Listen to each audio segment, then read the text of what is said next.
हम्म। चलिए, तो हम लोगों का जो पिछला क्लास था उसमें हम लोगों ने लेटर राइटिंग पर बात की थी। और चिन्ह।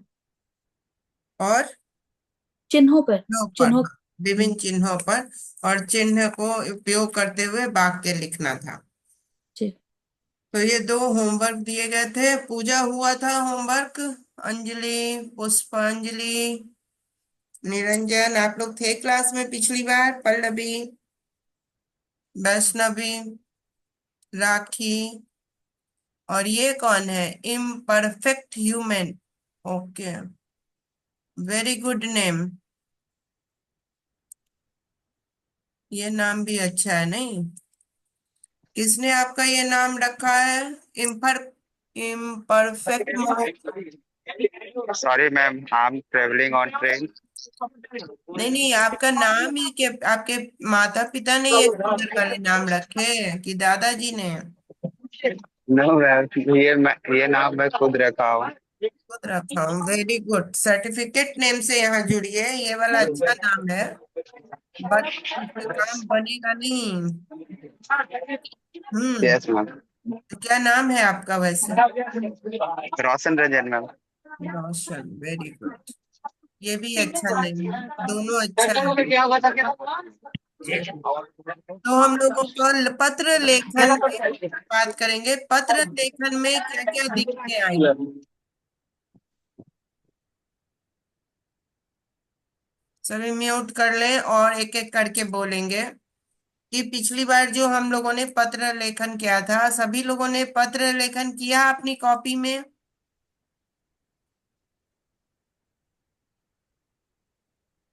आप लोगों को एक कॉपी बनाना है, सृजनात्मक लेखन EPC 1। और उसमें आप लोगों को होमवर्क दिया गया था। सबसे पहला होमवर्क था, पहला होमवर्क क्या था? सभी लोग नोट कर लें। पहला होमवर्क क्या था? जब क्लास प्रारंभ हुआ था तो पहला होमवर्क क्या था? किसी को याद है? पूजा?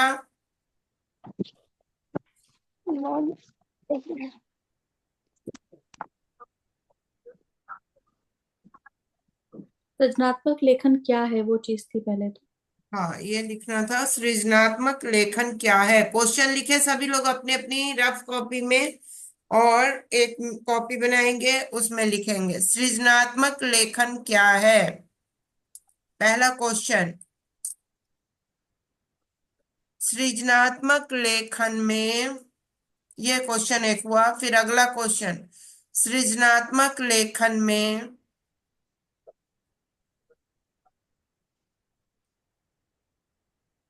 किन किन तत्वों की भूमिका होती है? किन किन तत्वों की भूमिका होती है?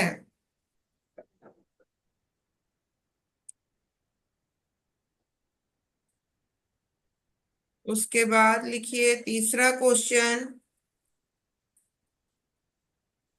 तीसरा प्रश्न। दो प्रश्न लिखा गया।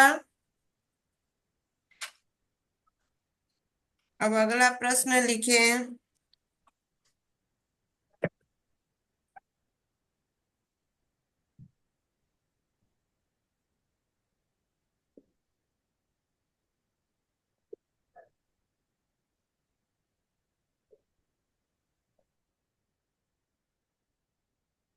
अगला प्रश्न, बोले।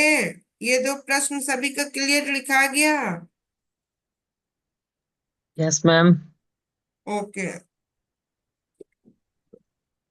ओ, तो अगला प्रश्न क्या रहेगा? सृजनात्मक लेखन में भाषा, बोली,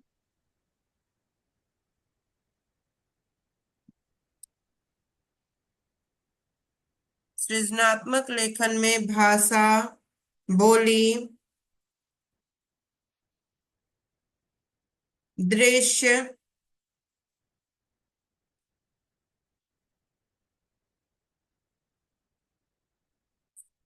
क्या भूमिका निभाती है?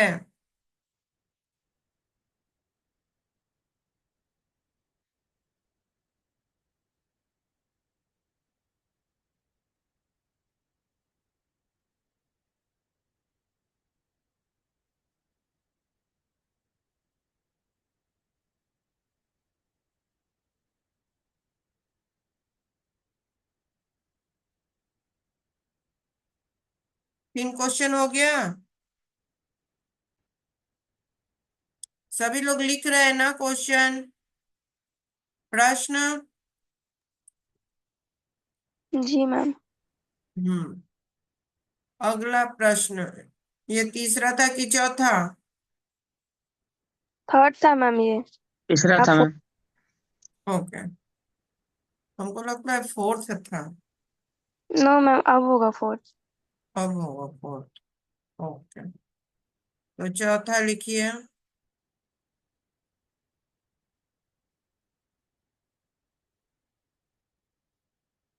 सृजनात्मक लेखन में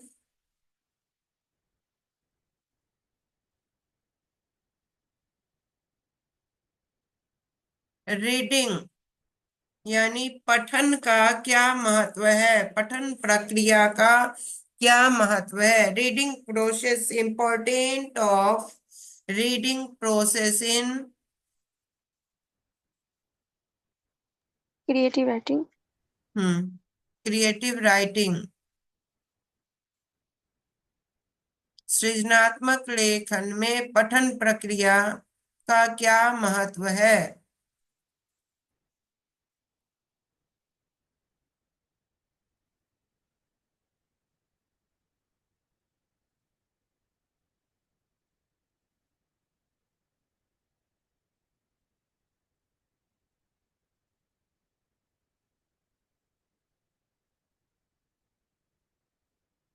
अगला क्वेश्चन, सृजनात्मक लेखन के पाठक एवं लेखक को, सृजनात्मक लेखन के पाठक एवं लेखक को किन किन महत्वपूर्ण बातों पर ध्यान देना चाहिए? ये सब बताया हुआ है। सृजनात्मक लेखन के पाठक एवं लेखक को किन किन महत्वपूर्ण विषयों पर ध्यान देना चाहिए?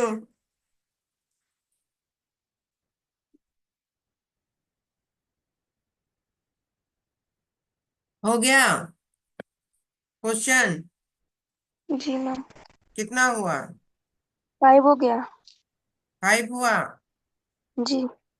तो अभी हम लोग इसी 5 पर चर्चा कर लेते हैं कि आप लोग इस पर लिखेंगे क्या क्या, फिर से एक बार। उसके बाद हम लोग फिर अगला, ये 5 क्वेश्चन इस सप्ताह में तो हो जाएगा। जी मैम। बहुत सारे लिखे भी हुए होंगे और कुछ लिखेंगे भी। तो पहला क्वेश्चन है कि सृजनात्मक लेखन क्या है? क्रिएटिव राइटिंग क्या है? क्या है क्रिएटिव राइटिंग? सृजनात्मक लेखन, सृजन का मतलब क्या होता है? पहले हम सृजनात्मक लेखन को समझने से पहले समझेंगे कि सृजन क्या है। सृजन यानी किसी भी चीज का निर्माण करना, और निर्माण हमेशा सकारात्मक होता है ना, हमेशा अच्छे के लिए होता है। क्या हम लोग किसी खराब उद्देश्य से किसी चीज का निर्माण करेंगे तो उसको सृजनात्मक, विकासात्मक बोलेंगे? नहीं मैम। नहीं बोलेंगे। क्यों? क्योंकि वह विकास का कदम नहीं होगा, विध्वंस का कदम होगा। और विध्वंस के कदम कदम जो होते हैं वो समाप्ति के होते हैं, और जो समाप्ति हो गया तो उसके सृजन का कोई औचित्य नहीं है। सृजन का मतलब समाज के विकास के लिए, भलाई के लिए, उसके निर्माण के लिए, और उत्तरोत्तर मतलब लगातार निरंतर वह सृजन विकास का कार्य करता रहे, उसके लिए होता है। तो जब सृजन का तात्पर्य ही है विकास का कार्य, तो सृजनात्मक लेखन का भी उद्देश्य क्या होगा? समाज के विकास के लिए लिखना, भलाई के लिए लिखना, मानवीय मूल्यों की स्थापना के लिए लिखना, जो लोगों के हित में हो, समाज के हित में हो, व्यक्ति वस्तु परिस्थिति के हित में हो, वह लेखन सृजनात्मक लेखन है। ठीक है, पहला क्वेश्चन क्लियर है? सृजनात्मक लेखन क्या है, सभी को क्लियर है?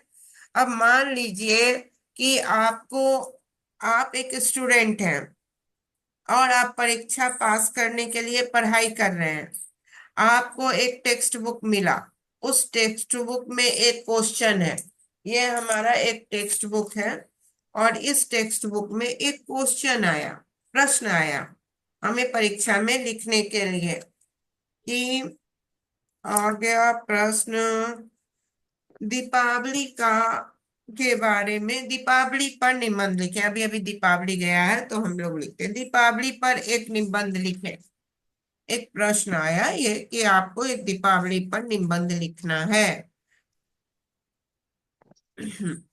तो क्या लिखेंगे दीपावली पर निबंध में?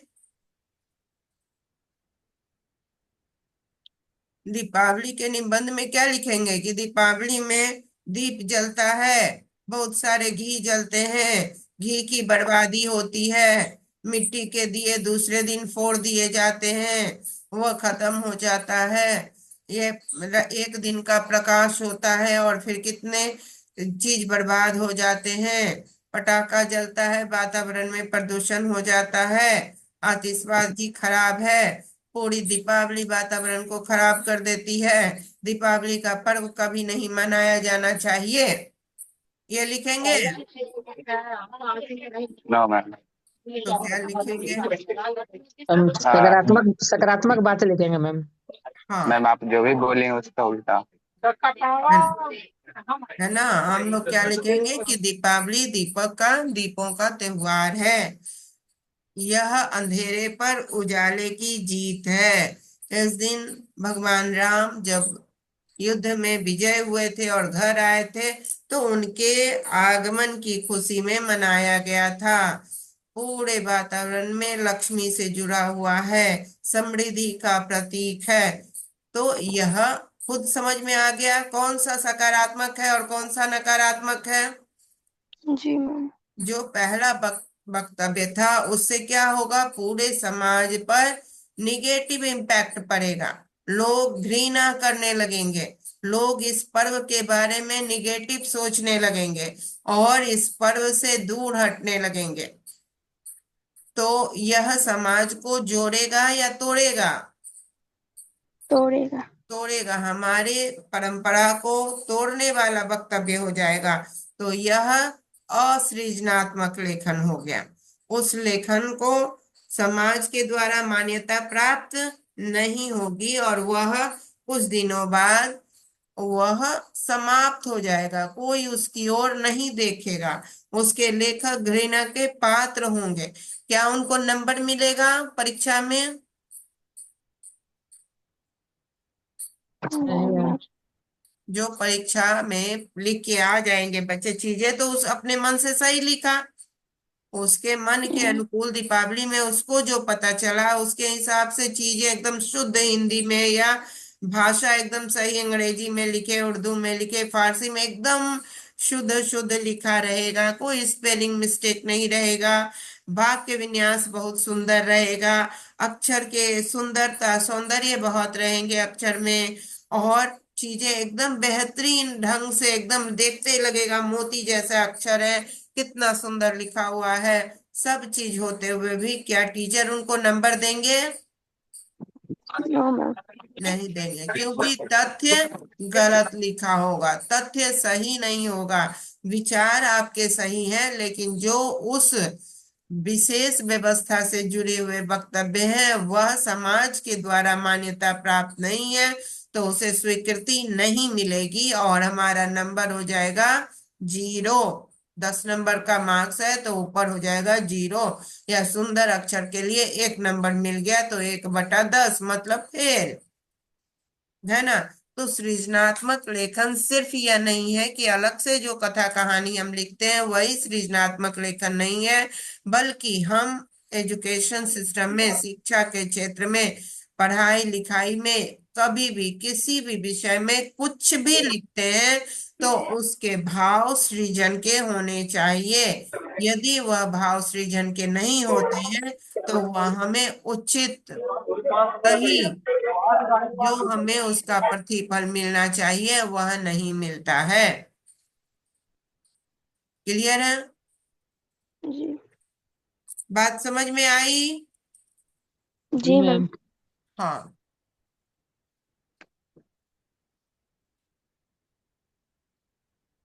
यस। हाँ, बिल्कुल जीरो मिलेगा, क्योंकि अगर जो हम दीपावली की बात करते हैं तो दीपावली में फैक्ट क्या है?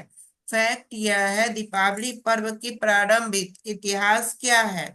तो उन सारे चीजों को सही से लिखते हुए और तब हम वर्तमान के परिदेश में लिखें कि इसमें जो पटाखे की जो आतिशबाजियां जुड़ गई हैं वह प्रदूषण देता है और इससे वातावरण प्रदूषित होता है। विभिन्न सरकारों ने अपने यहाँ दिल्ली में इसका बहुत बुरा असर पड़ा था और बहुत सरकार अनुरोध करते हैं कि आतिशबाजी कम किया जाए। तो फिर वह सृजनात्मक स्वरूप में चला जाएगा, तो तथ्य को सृजन के स्वरूप में, घृणा फैलाने के स्वरूप में नहीं, बल्कि उद्देश्य समाज के विकास के लिए रहेगा, तो उस तथ्य पर नंबर मिलेगा। लेकिन घृणा फैलाने के लिए रहेगा तो उस पर नंबर नहीं मिलेगा, क्योंकि तथ्य, जो चीज हम परीक्षा में दिया जाता है बच्चों को लिखने के लिए, वह वास्तव में उसके व्यक्तित्व के विकास के लिए दिया जाता है, उसके सोच को उन्नत बनाने के लिए दिया जाता है, उसके व्यक्तित्व को व्यापक बनाने के लिए दिया जाता है। लेकिन आप जब उसको कुंठित होकर संक्षिप्त में कहीं से निरर्थक तथ्यों को पढ़कर संक्षिप्त में लिख देते हैं, कुछ अलग लिख देते हैं, तो समझ में आता है कि आप शिक्षा सही स्वरूप में, आपने शिक्षा के मूल भाव को नहीं लिया है। और जब शिक्षा के मूल भाव को सही रूप में आपने नहीं लिया है, तब उस पर नंबर मिलना कठिन हो जाता है। आपके हिसाब से वो एकदम सही है, लेकिन वह सही किस स्वरूप में नहीं है? जिस स्वरूप में एक शिक्षक को, एक विद्यार्थी को, एक बच्चे के व्यक्तित्व का निर्माण होना चाहिए, उस स्वरूप में उस चीज को उसने ग्रहण नहीं किया। ठीक है? ओके। तो इसलिए जी। उसमें नंबर नहीं मिलेगा रोशन। ओके। तो ये ध्यान रखना है कि पढ़ाई का मतलब ही लेखन, जब हम कलम उठाए तो हमारा लेखन सृजन के लिए हो। आग उगलिए, जितना आग उगलना है उगलिए, लेकिन उसके बाद उसका समाधान दीजिए। समाधान हमेशा विकास के लिए होता है। समाधान कभी भी समाधान विध्वंस के लिए नहीं होता। ठीक है? पहला क्वेश्चन क्लियर है सभी को? जी मैम। पहले क्वेश्चन में किसी को कोई प्रश्न? पहला प्रश्न सभी लिख लिए?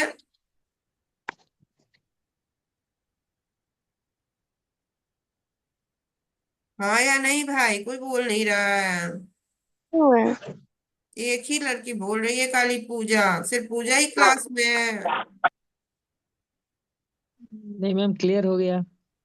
हाँ। जिनको क्लियर नहीं हुआ है तो कम से कम बोले कि नहीं हमको क्लियर नहीं हुआ है, तो फिर और क्लियर और क्लियर और क्लियर किया जाएगा। और अगर क्लियर हो गया है तो बोलिए। हम्म। बहुत अच्छे। चलिए। ए,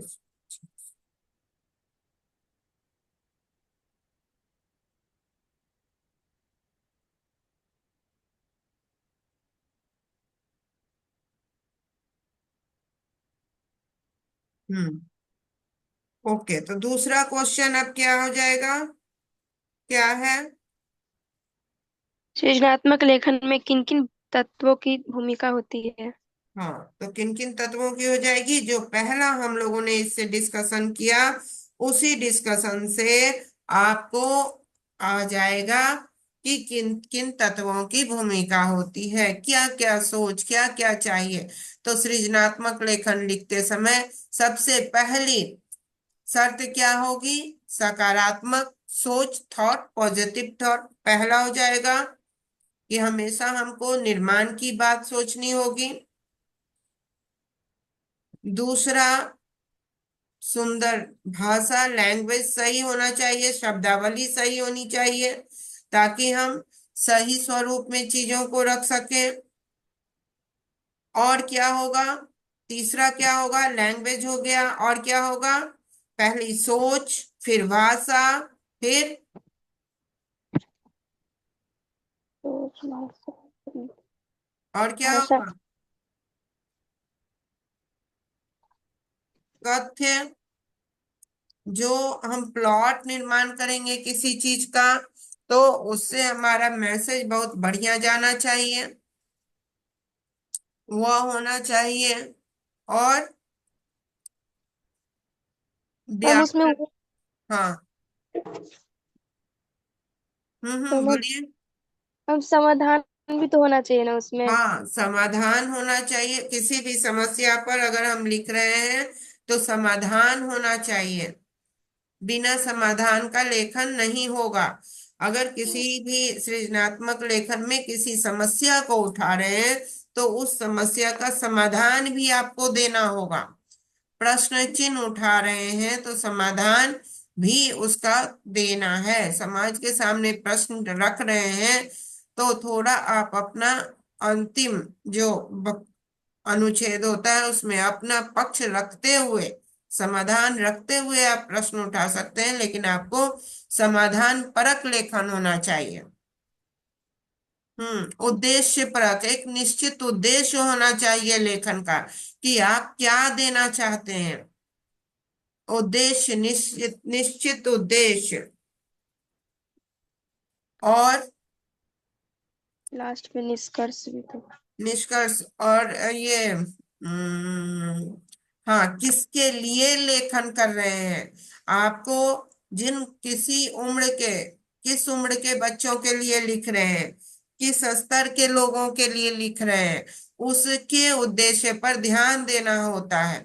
अगर आप 5-6 साल के बच्चों के लिए लिख रहे हैं तो उनके भाषा, उनकी समझ, उनको ध्यान में रखकर लिखना होगा।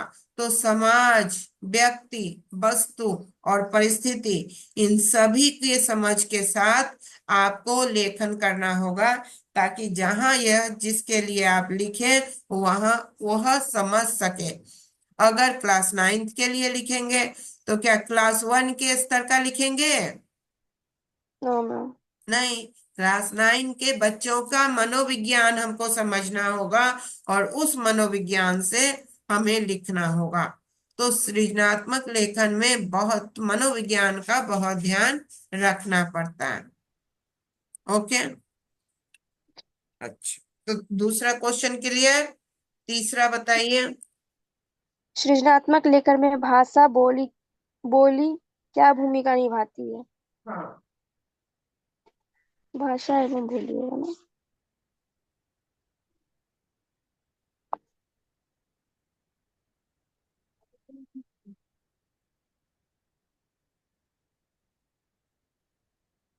सृजनात्मक लेखन में हाँ, हो गया।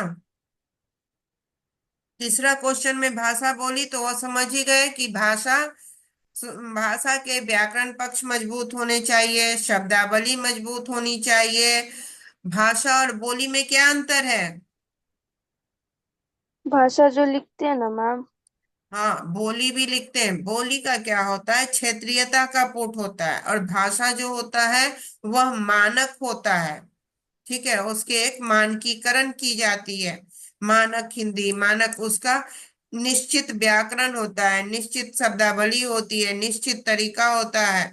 और बोली क्षेत्रीयता के आधार पर बदलती है। तो अगर आप किसी लेखन में भाषा एकदम परफेक्ट होना चाहिए और किसी बोली के शब्दों का इस्तेमाल करते हैं तो वह ऐसा होना चाहिए जो आम लोग समझ सकें, जान सकें। तब उस हिसाब से आप जब लेखन लेखन करते हैं तो वह व्यापक स्तर पर जाता है। ठीक है। ओके। मैम बोल। तो सारे डाले हुए हैं। और वो चैनल जो सब्सक्राइब करेगा उसको ना मिलेगा, बिना चैनल सब्सक्राइब कैसे कैसे।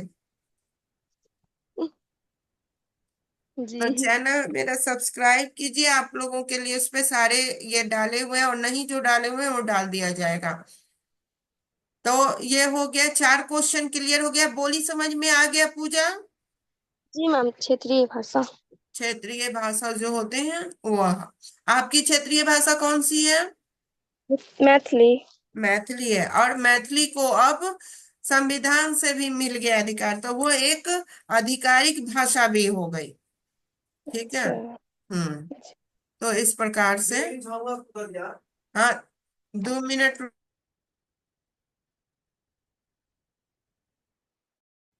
ठीक है, तो आज हम लोग यहीं पर रखते हैं, थोड़ा एक काम आ गया, 7 भी बज गया है, तो आज हम लोग यहीं पे क्लास को करते हैं। आप लोग, ये 4 क्वेश्चन हो गया और 3 ही हुआ है, 3 क्वेश्चन का आंसर हुआ।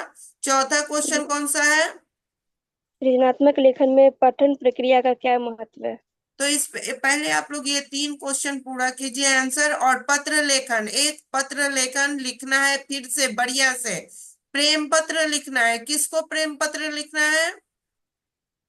आपको मैम। हाँ, कोई अभी तक हमको लिखा नहीं है, तो डॉक्टर रीता सिंह को एक प्रेम पत्र लिखना है। आप लोग लिखकर जमा करेंगे प्रेम पत्र। ठीक है। हम लोग क्या मैम लिखेंगे? मैम हाँ, कॉलेज जो में लिख जमा करेंगे या भेजेंगे कहीं? नहीं, कॉलेज में दीजिएगा हमको। ठीक है। ठीक है, फिर हम चेक करेंगे, फिर कॉपी में लिखवाएंगे। और हाँ, तो ये होमवर्क कर लीजिए पूजा, और दूसरा होमवर्क जो नेक्स्ट आप लोगों के लिए होगा मैं ग्रुप में डालती हूँ। ओके। ठीक मैम। जी। ओके, तो दीदी थैंक यू चेक आप कर लोग। लीजिएगा, हमने ग्रुप में हाँ, शेयर हम किया। चेक करके उसमें ही बता देंगे। Okay, ji. थैंक यू, बहुत बहुत धन्यवाद आप थैंक लोगों का। ये क्वेश्चन कॉपी में, हाँ, थैंक यू मैम। कॉलेज वाले लोग कॉपी, जो नई कॉपी बनी है ना, एक कॉपी, 5 कॉपी में से एक कॉपी EPC 1 सृजनात्मक लेखन का बनेगा, और उसमें ये सारे क्वेश्चन आंसर लिखे जाएंगे। ओके। Ma'am okay ma'am. सारा आंसर थैंक यू। हिंदी में लिखना है? नहीं, इंग्लिश में लिखिए, हिंदी में लिखिए, जिसमें भी लिखिए, क्रिएटिव राइटिंग कर इंग्लिश में लिखिए। ओके। ठीक मगर है मैम। हिंदी, बिहार के पठन पाठन में हिंदी जानना जरूरी होगा। हिंदी में लिखेंगे, आप जिस स्कूल में लेसन प्लान के लिए जाएंगे आपको वहां हिंदी ही बोलना पड़ेगा, अंग्रेजी स्कूल नहीं मिलने जा रहा है। तो हिंदी पे आपकी पकड़ भी मजबूत होनी चाहिए। ब्लैक बोर्ड पर हिंदी लिखेंगे तो हर्षिकार का दीर्घिकार, दीर्घिकार का हर्षिकार करते हैं आप लोग, इसलिए हिंदी में लिखिए तो अच्छा रहेगा। ओके। जी मैम। ठीक। Okay ma'am. क्योंकि एक सब्जेक्ट हिंदी को लेके चलेंगे तो आप लोगों का, अदर तो सब इंग्लिश में लिख रहे हैं, तो यहाँ हिंदी पे आपके पकड़ बनेगी। हिंदी जरूरी है बिहार वालों बच्चों के लिए। ओके, तो बहुत बहुत धन्यवाद, थैंक यू। होमवर्क समय पर करेंगे, और फिर अगले सोमवार को क्लास होगा, सोमवार, मंगलवार और बुधवार 3 दिन धन्यवाद। क्लास होता है, तो उसमें जुड़ेंगे हम लोग। Thank you, thank you, thank you ma'am. Thank thank you ma'am. You.